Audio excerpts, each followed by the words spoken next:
Of the morning ride as usual. 2 minutes gone past the hour 11.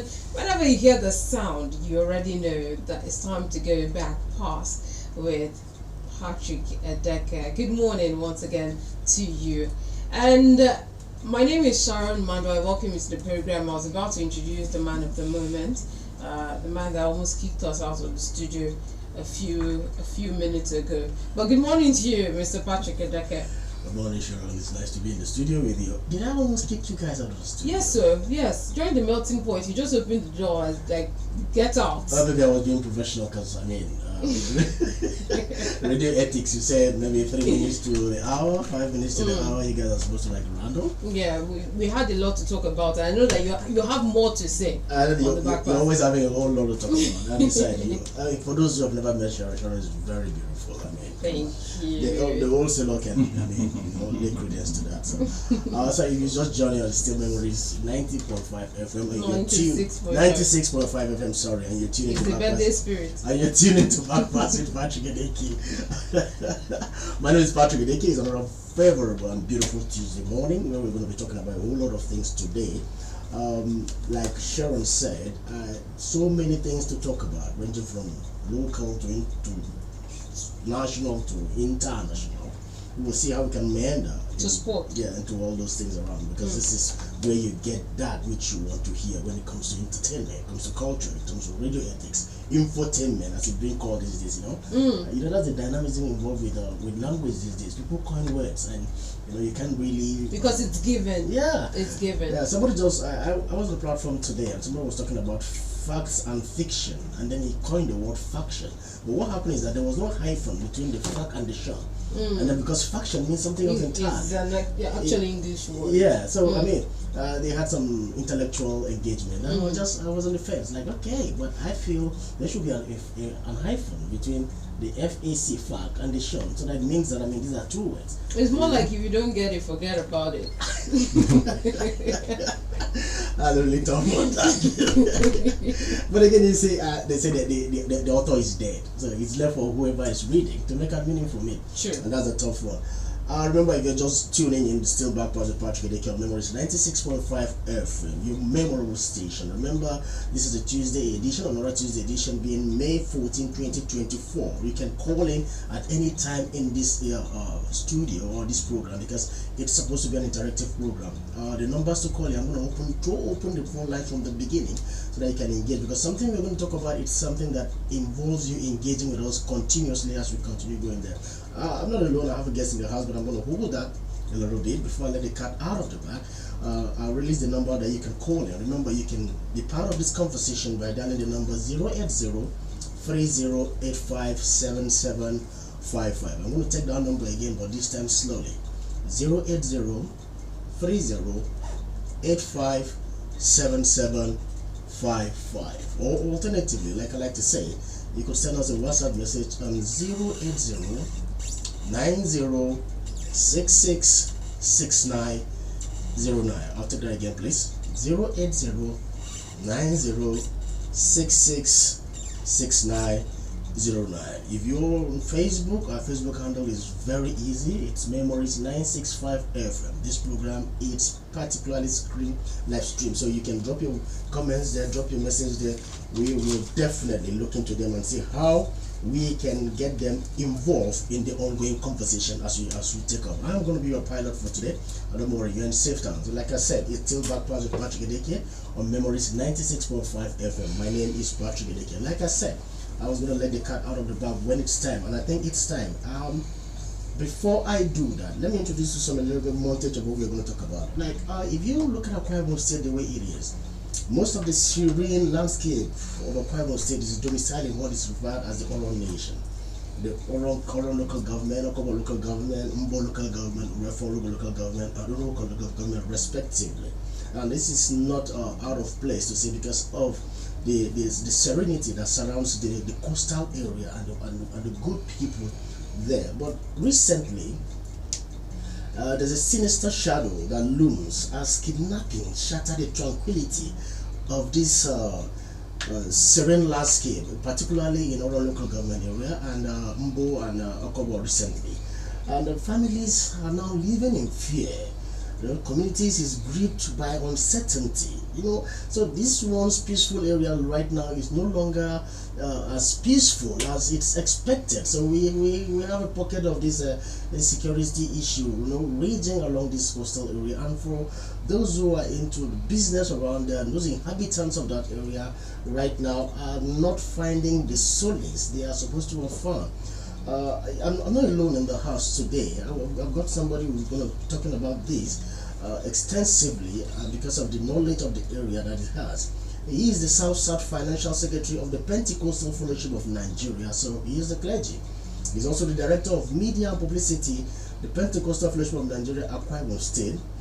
He's a pastor with Free Grace Foundation International Limited. And why I particularly want him to talk about this issue is because he is the international president of Ezunlobaro, the apex youth organization in our own nation. It's very special guest of mine, Mr. Bright Solution. Welcome to the studio, sir. Thank you so much, Patryk Edeke. How are you? I'm doing fine. You look very unhappy, I know, because I could see the countenance is showing in your face, knowing fully well that you are the international president of Ezunlobaro, which is the apex youth organization in our nation. And with what is happening right now in our nation, the incessant kidnapping that has put the people in a situation where they are no longer comfortable around. I think that should be a worry for you. Now, going forward, how do you see this issue looming its ugly head? Yes, Mr. Patryk, before we come to that, because it's not palatable, coming to talk about once a place that was, was a Syrian place, and also a place that people find succor, a place that people were coming in and out to do businesses, a place that you call it a home, and a place that is almost like being abandoned by people, the same people that inhabited it, and maybe because of what is ongoing in that place. And before we talk about that, Patryk, even though on a sad mood, let me say this, that I'm so excited seeing you over there. Thank you, sir. It reminds me of having my friend and brother, Pastor Eddie James, sitting down with his boss, talking about the one we call the boss, talking about Michael Bush. It was Michael Bush that really brought ID into this show business. Sometimes when you see both of them on the radio or either on the television, you see how call it the camaraderie they share together. So I'm so happy to see you over there. And me that you'll always used to be on the other side, I'm now on this other side. And that's why you're my special guest. I don't particularly introduce people as my special guest. You're my special guest because of a particular special reason. I'm going to tell the listeners at the end of the show. So let's hit the ground running. Yes, Patryk, you talk about the insecurity that is, a few days now, it's only Lee that called me out of the house. I'm not particularly happy with the situation that is happening in our room today.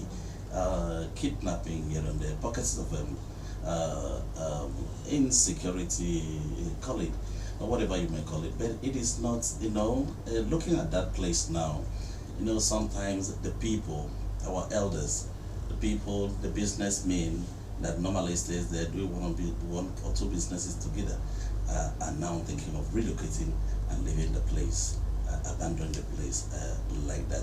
So it's not something, it's something that is worrisome. It's something that people, not only the government, they need to have a second thought about the place. Yeah, because over time we've had issue that were in the oral nation bordering on piracy. It used to be piracy. They were worried about piracy because predominantly the people's business there has to do with marine business, the blue economy as it were. And then while still tackling that, now we are having this piracy, yes, now we are having militants. Yes, now we are having this kidnapping coming to the hinterland. It's worrisome. Now you are the president of Ezunlobaro, which is the apex youth organization in our nation at the stand, and we all know that security is not a one-man affair, so it's not generally or wholesomely left for the government to do. What is your organization doing to see how they can partner with the government to stamp out this ugly hydra-headed medusa? Yes, talking about what my organization is doing or situation is doing for now, because what is happening in overall the situation now is not anything to write them about. So we are trying to put our heads together because it has never been. And the way these things are going now, it has never been. So talking about we as a people, the youth that are trying to see how these things could be called, this menace. One, we are talking about organizing, bringing all the youths in the 5 local governments together, most especially the youth leaders in different villages, because everything that happens in the village. And you know, in the village setting, you have the village head and you have the youth leaders, you have the chairman of the village committee, and there is nobody can come into a village or a place. An unknown person cannot come to a village without being known by the people around. So when we finish from there, I think we would try to talk about the village head and the paramount rulers. They also have a part to play. In those days, you know how organizations or villages were being managed by not only the paramount ruler but the village heads. You know, before anything happens in the village, they watch, call it watchdogs. They have to know about how to arrange. A criminal cannot just come to any village without the knowledge of the people around.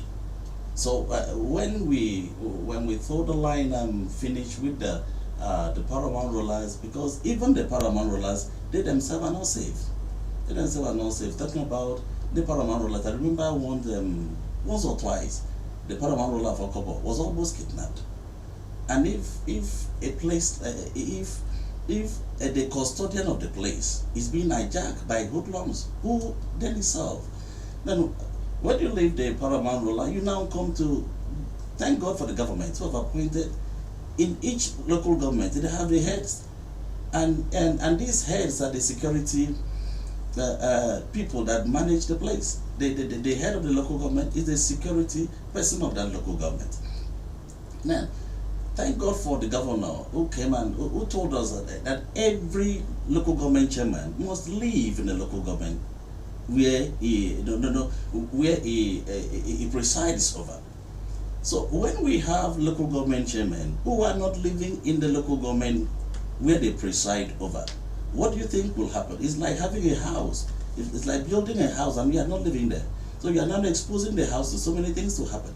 So it's like time our local government people, most especially those who are from around, will live in where they preside over, so that they can have 100% in watching over the security apparatus and the security people that are under their custody, so that they will be able to coerce and also be able to manage the situation within them. And after that, you also understand that in my little findings, I've discovered that the security situation in Oro, or the security personnel in Oro, and the security personnel and the security apparatus in Oro need to be rejigged. How do you have a place that some policemen are staying there over 30 years? How do you have a place that some DPOs, will spend so much time there, spend so many years? How do you have a place whereby the police officers are now becoming like indigents? People that were sent to see how the security situation is are now becoming like indigents. I'm not saying that it's wrong to become an indigent, but facing the real job that you were sent to do. So when we look at this situation, and the government, the governor, and the president have a part to play. Oro, as it called, is an hinterland filled with all these marine lines. So if we have a place like Oro local government that have a seashore, if we have also a place like Urumuko, and also the place like Mbu, apart from manning the securities and the roadblocks on the road, what happens to the nooks and crannies of the places that people penetrate and come in and out? So these things have to be relooked into. All right. You've really made some couple of points there. I didn't want to break you because sometimes you allow the person flow, but our listeners are listening, and I want to take them, we're able to guide them to follow what you say. First of all, you talked about let's talk about the one that's really hitting right now. You talked about rejigging the security apparatus, yes, and apparatus in Oro yes. Nation as it is. Because if you go to Oro Nation now, and maybe you're traveling from Oro local government to Umbo local government, specifically for those who trade in the fish, crayfish, and all whatnot, you see over 13 police checkpoint plus military checkpoints and plus immigration and customs along that road, over 13, and yet we still have this kidnapping. Now, what are these security people actually checking? Are they just there to check the fish and crayfish that comes from the water, or they are there to provide security? But now that's the issue I was trying to say. What is your organization doing, particularly in partnering with these guys, to make sure that these things have been done properly? I have I've given a letter of I want to sit with the Commissioner of Police. We want to sit with the Commissioner of Police in Akwa Ibom State, so that we can also, maybe as he stays in the office, he doesn't also know what happens around. So we that are indwellers in those places, we know what our people are suffering from. Because sometimes I do ask myself, when did crayfish and fish become a contraband? It's alarming, because there was a video making round on social media the other day when a military man was busy deflating a tire of a lady entrepreneur who was bringing out crayfish to you, and I was wondering, when did the military people start deflating tires of vehicle that brings frustrated? It also takes us back to the issue of complacency that you talked about, where DPOs are staying for over 10 years, 6 years in a particular place. Complacency sets in. They can no longer stand the authority. I can say, a lady told me that ever since she was a single lady, and now she's married with children, and the daughter is almost graduating from the university, there's a particular policeman she knew, and that personnel is still serving in Oron. And you ask yourself, how did people that came to work? It's only in Oron that I heard that sometimes when you transfer a police personnel, work is transferred back to the place. And you will ask yourself, what is so peculiar about working in that place? Maybe I don't know, because I see even we as pastors, you could be posted from one place to another, and you have to obey, because it's part of the duty, it's part of the agreement of the duty you signed. So why do we post policemen out, and the police people, some of them will walk their ways back to the same place to stay, to work? We are not condemning them. Having these people around you is also very good. Yeah, but we're looking at the issue of them being so comfortable with the place, and then you can no longer stamp the authority, in the place, and probably compromising. I'm being told, as the president of this organization today, that is what they call wandering in Oro, which is not bad. It's never a bad idea to say, okay, because of the security situation that is ongoing in the place, there should be a time frame for people to go out and for people to come in. But when you now begin to turn the wandering into a tool of victimizing people, wandering is there, according to the police people that are serving them. Now, can't we also know a woman who is coming back from church? Can't we also know somebody who is on his legitimate business? Can't we also know how we arrange ourselves and get things done? That somebody, because you quarrel with this person will come and knock your door and remove you from your house, all in the name of wandering. Do people want that in their own living room? And if you go to Oro police station, you will see so many people that are inside the cell. Anyway, we have a spokesperson for the police to counter that allegation. That's remember, that's the president of Ezun Lubaro, the Apex Youth Organization, Oro, talking. We don't have anybody from the police that could say their own side of the story. So we will still treat that as an allegation, as it is. And if you're just tuning in, you're still back past with Patryk Edeke of Memories 96.5 FM.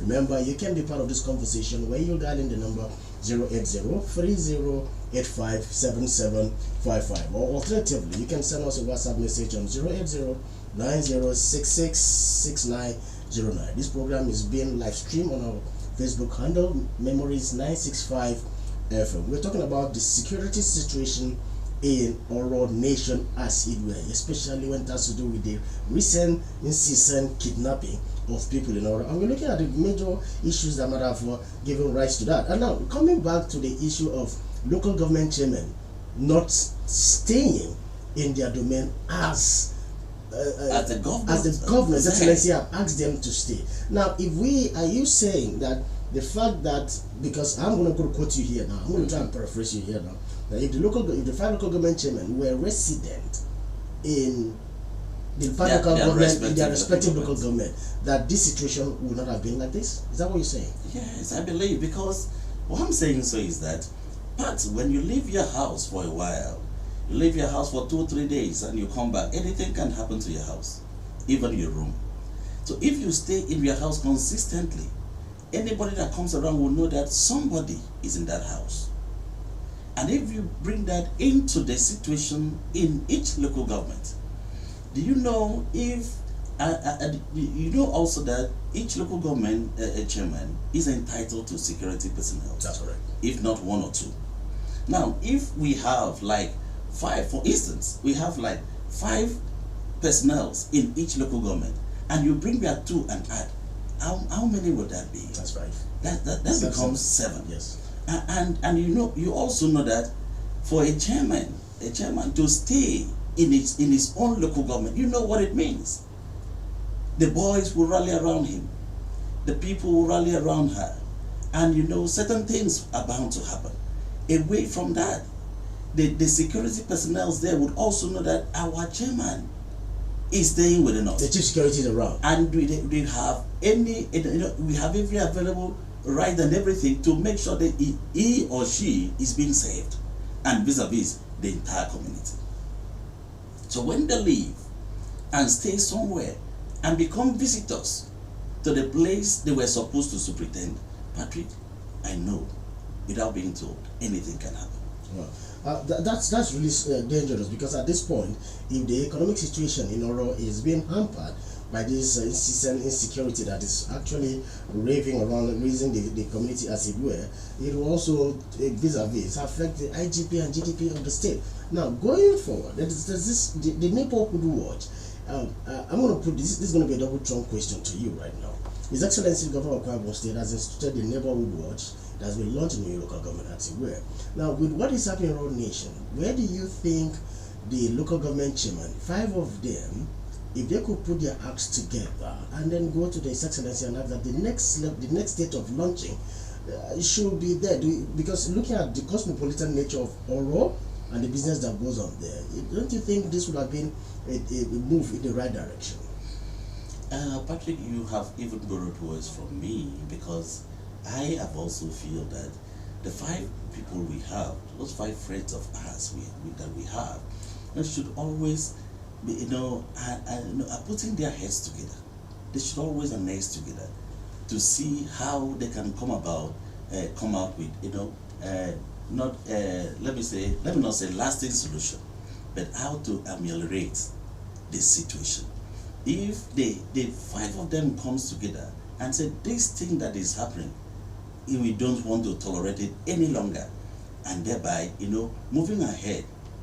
5 of them, like we've talked about, even answered the question.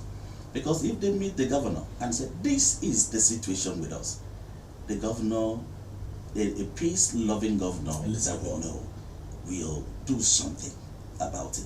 You and I cannot go to the governor. They are the eyes of the governor in those areas. And if they go back and say, this is what we are passing through, don't you think the governor will be on his feet to do what is right and what is good? Remember, if you're just joining us, it's still back with Patryk Edeke of Memories 96.5 FM. We're looking at a very particular biting issue right now that is raving the peace of our relation, as it were. And I'm here in the house with the international president of Newsroom, the Apex Youth Organization in our Ula Pastor Bright Solution. Now, going forward, sir, I kind of see the recent kidnapping. I'm afraid I might be forced to mention a name, but I don't know, that the wife was kidnapped recently in Oro. I said, was it last week? I mean, just last week. Some people have associated or attributed that kidnap to a political issue. Do you also see from that perspective? Well, Pat, you know, when things happen, people are bound to say all manners of things. You know, I remember when that our friend whose wife had been kidnapped, the board of trustee chairman had accident few months ago. Yeah. And people were saying, do you know that his legs were cut off? Do you know that his hands, one of his hand is cut off? And you know, people, until you now go and see him, well, apart from the damaged car and the things that happened, not only too many things happened to him, but the story was very different. You know, when things happen, people are bound to, you know, suggest so many things. I am not looking at it from that perspective.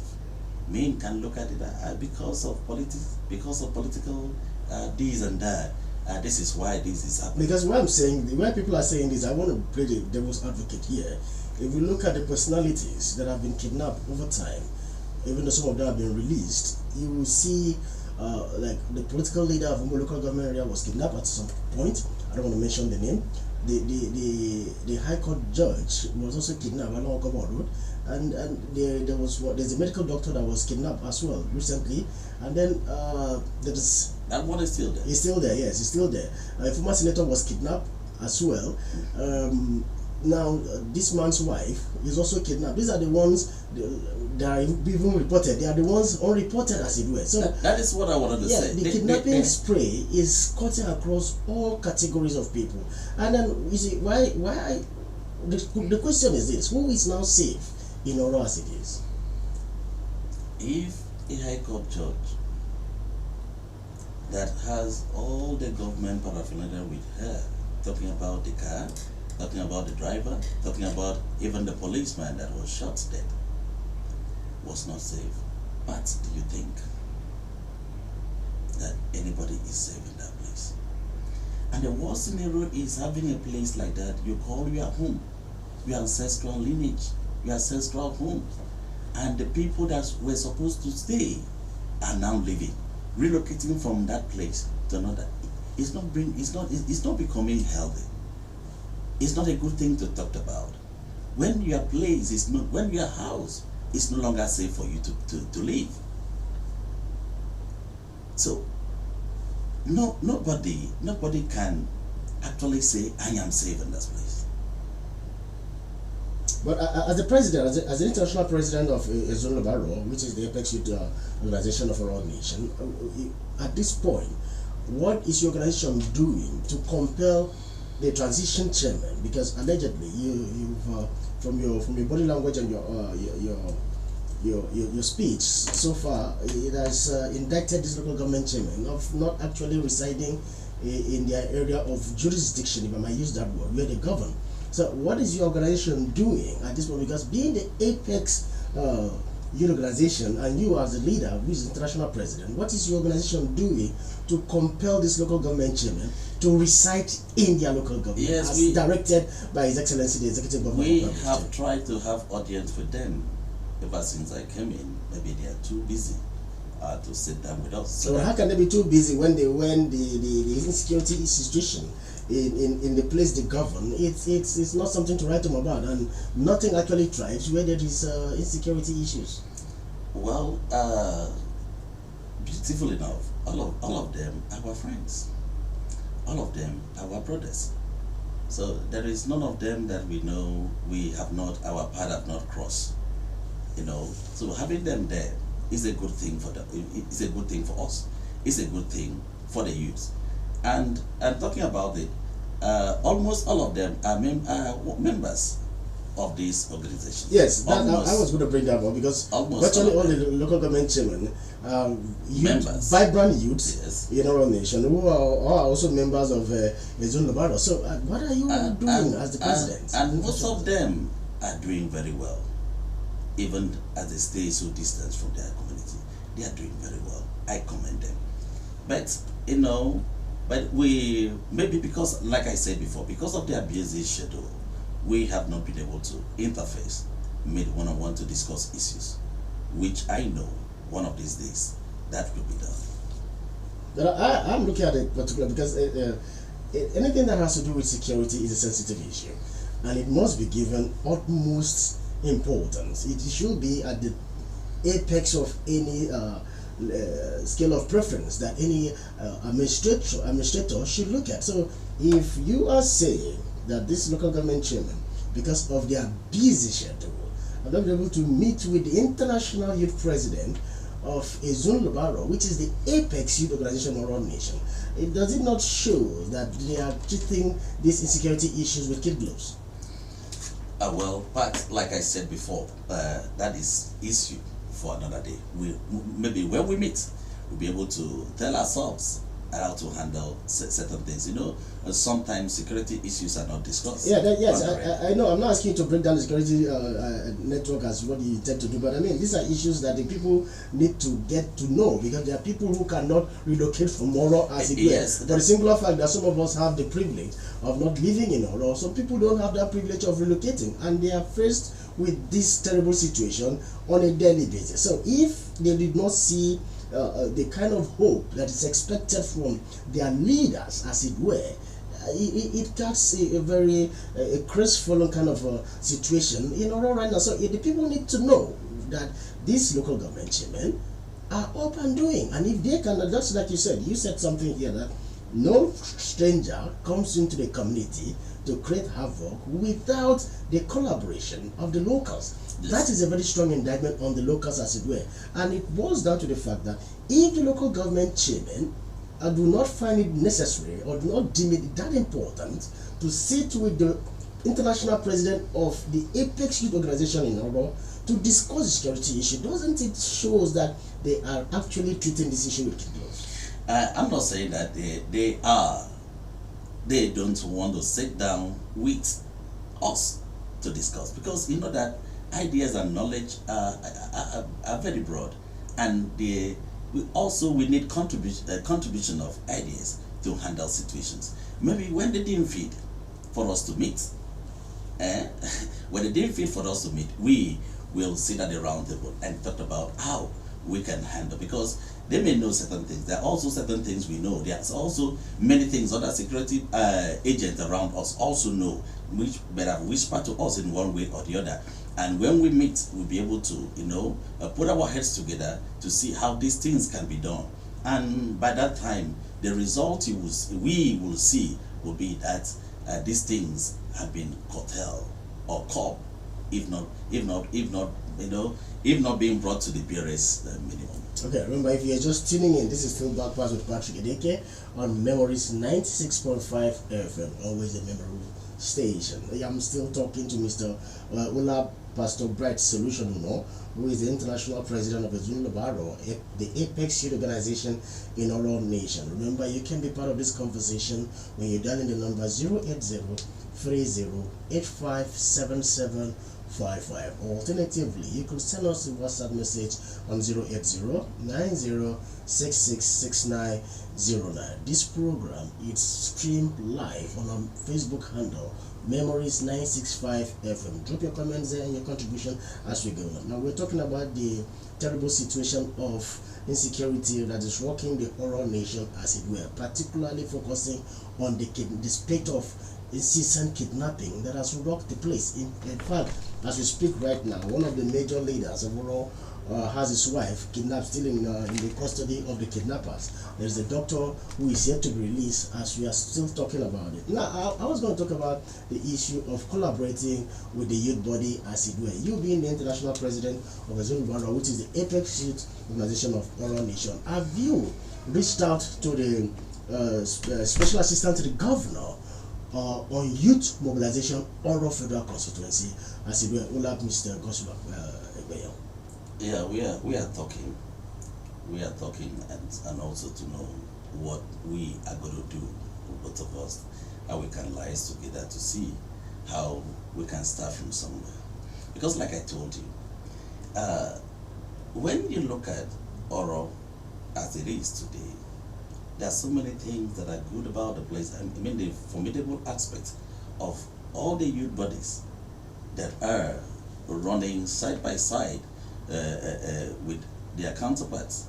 I mean, in the local setting, the village youth I'm talking about. So if we, like we are talking, I and my brother, to see how we can, see what to do with those local youth organization.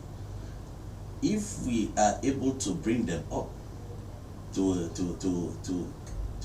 in a way that they can also support the security agent, the situation will be, the situation like the police, for instance.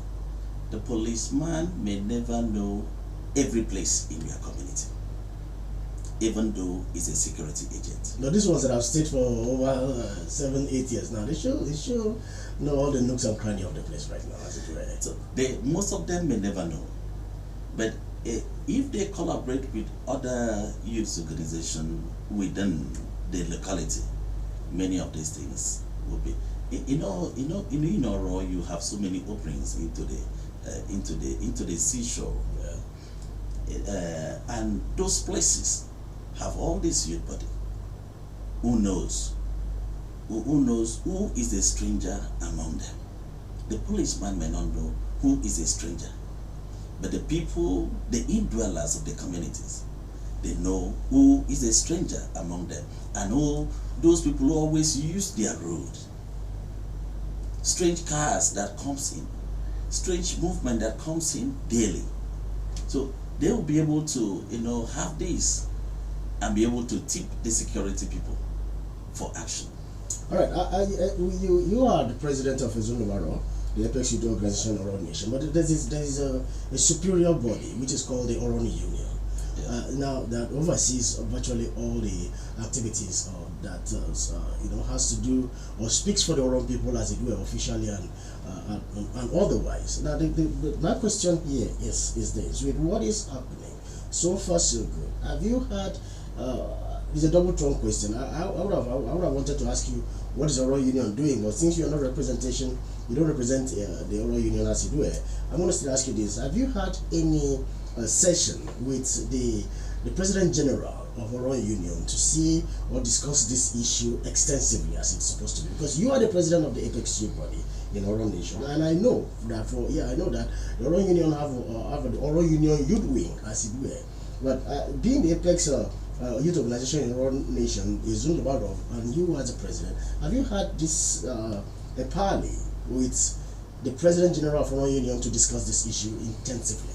Yes, Patrick, we are still yet to meet because of there are certain things that came in, and also don't forget I came into the office. This is my 5th month in the office, so while I'm trying to find my footings and I'm also trying to put things in order, this situation just comes in like that, and so I think one of these days, because I called him the other day that we have to meet so that certain things will be put in place. So when he gives me appointment, we will meet, at least to see how the elders are also involved, and away from that, the most affected people are the elders, which falls on his category as the leader there. So when we meet the east side and the youth body, by the grace of God, I don't need to open up here. Yeah, I am worried, particularly because I have seen the series of you not meeting with anybody. You are yet to meet with the PG, the President General of Oro Union. You are yet to meet with the transition chairman of the 5 local government area. You are yet to meet with the Commissioner of Police of Akwa Ibom State. I don't know if you've met the area commander in Oro there, and then I don't also think that you've met the collective DPOs of this local government. So you see, that is, in my own opinion, a lackadaisical attitude towards curtailing this issue, because if there is no collaboration between the apex youth body of Oro Nation, which is the Ezun Lomalo, with this plethora of structure of leadership, then this situation will definitely persist. Don't you think so? Yes. Minding that I've not met with others. I think I have met with the area commander. Okay. Many times, but on this situation, we are meeting again. I mean, because this should be a continuous issue, and I feel that being a security issue, it should be given utmost importance. So, when is it going to get to a point that these people will deem it fit to meet with you? Patrick, that is on the offing. Yeah, I mean, because I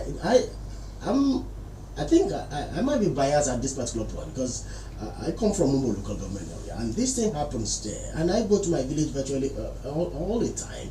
I want to go to my village and not feel scared that something is going to happen. I've got my aged stepmother over there in the village as well, so it is a source of concern for me when the leadership of these particular places are yet to meet with you in a situation that has to do with something this important and significant.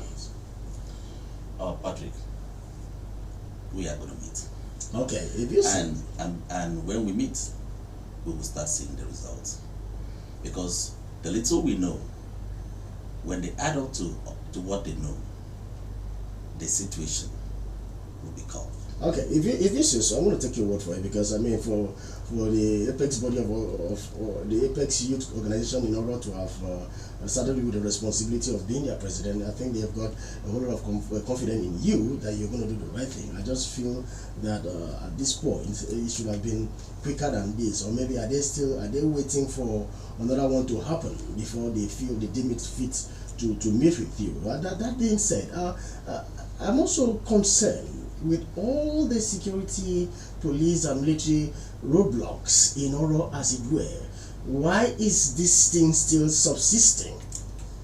But we may not say it all here. In fact, that's one of the things we need to meet with the commissioner to discuss.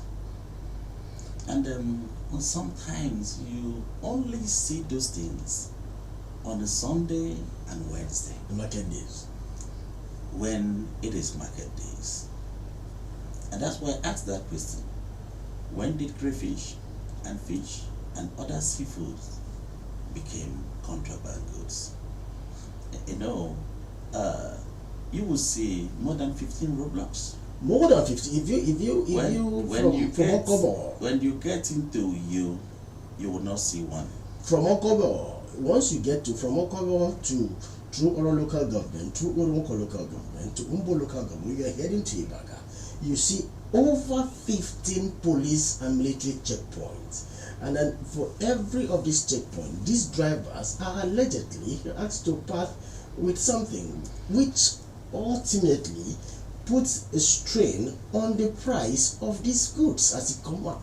And I also believe a place with those numbers of checkpoints, the security situation of that place should be improved. It should be relatively cool. So now, what is the question here is, which is for me the ultimate question here is, but you also notice what is those security agents doing only on market days, as it were, Sunday and Wednesday?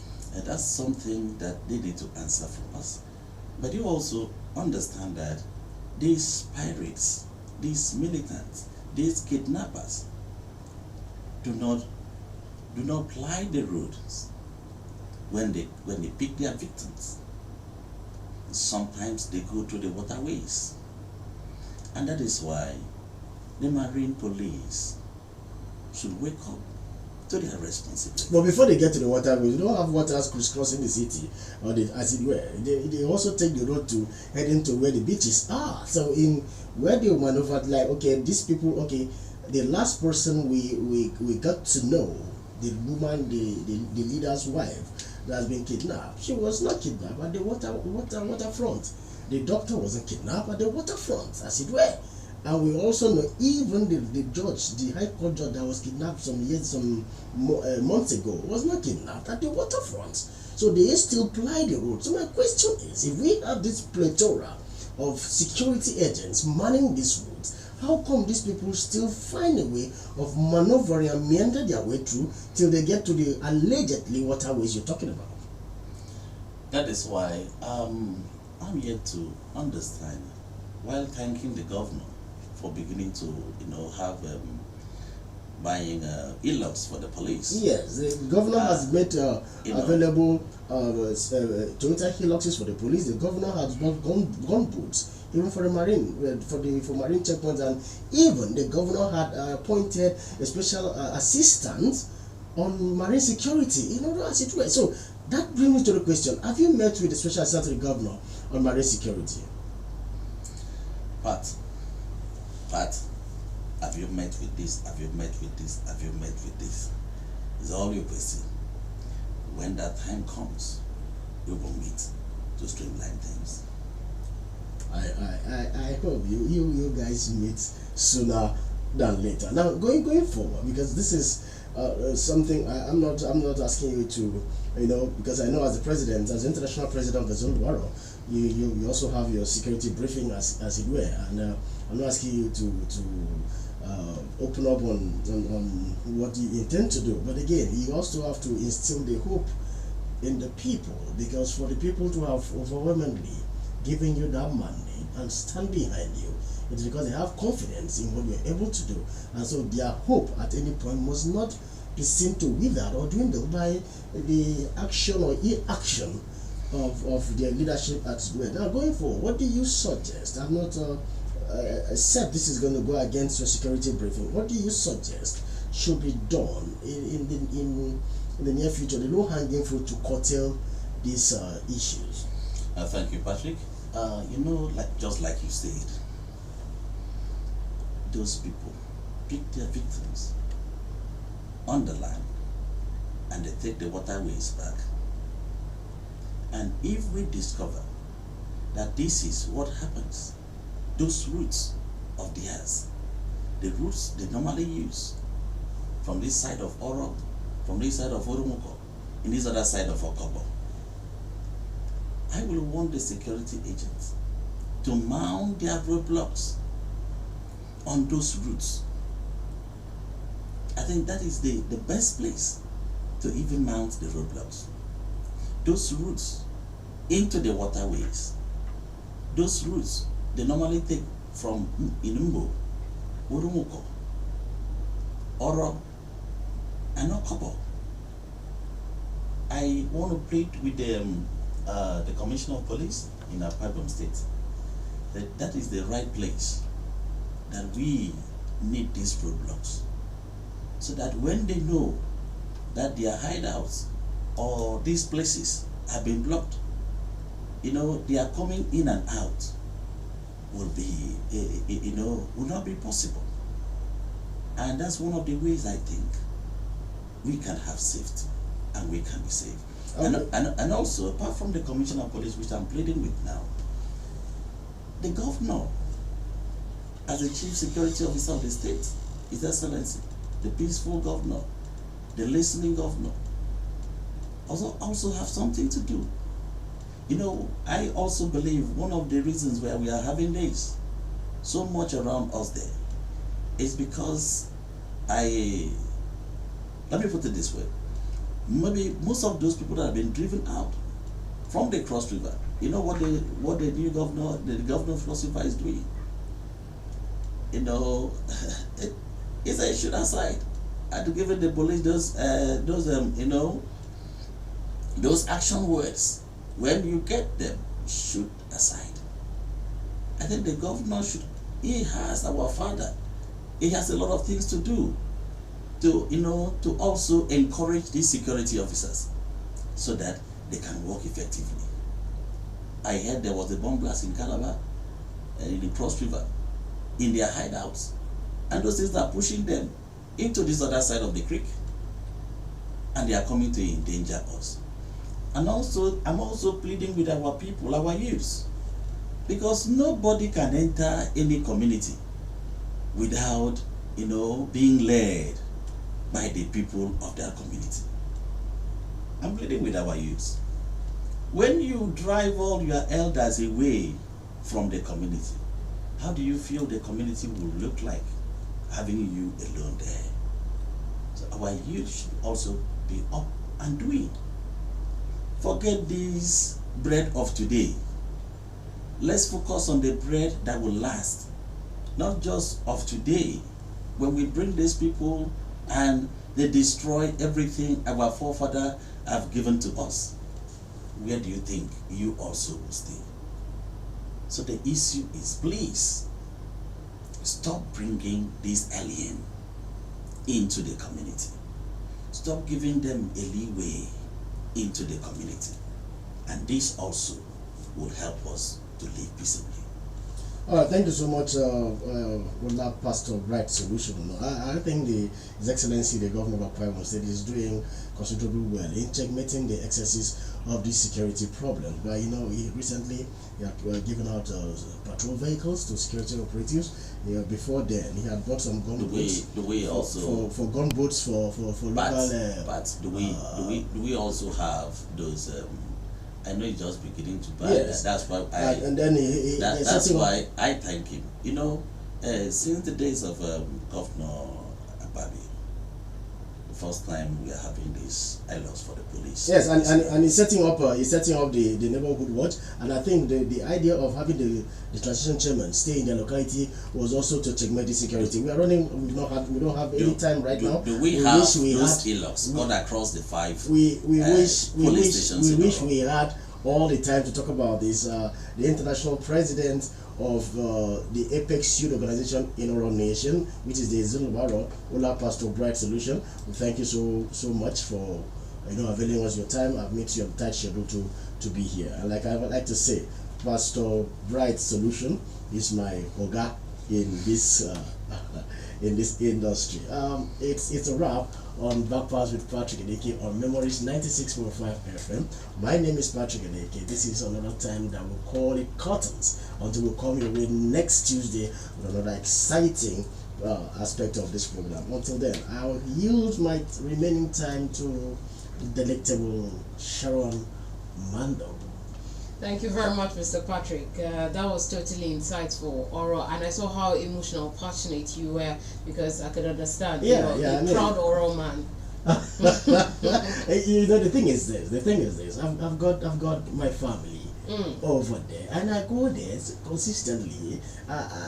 The security situation in the place is of utmost importance to me. And I can't kid about it. I can't toy about it. I can't pretend about it. It's truly an unfortunate situation, and I hope that all of that is taken care of, because Akwa Ibom is known to be a relatively very peaceful. So this pocket of unchecked excesses should be curtailed and nip in the bud before it becomes the python that we don't want to have. Yes, sir. All right. So coming up at the top of the hour is global news as usual. Thank you so much for listening to Backpass with Patryk Edeke. I'll come your way again tomorrow for the morning ride. But till then, have a lovely day. My name is Sharon Mando.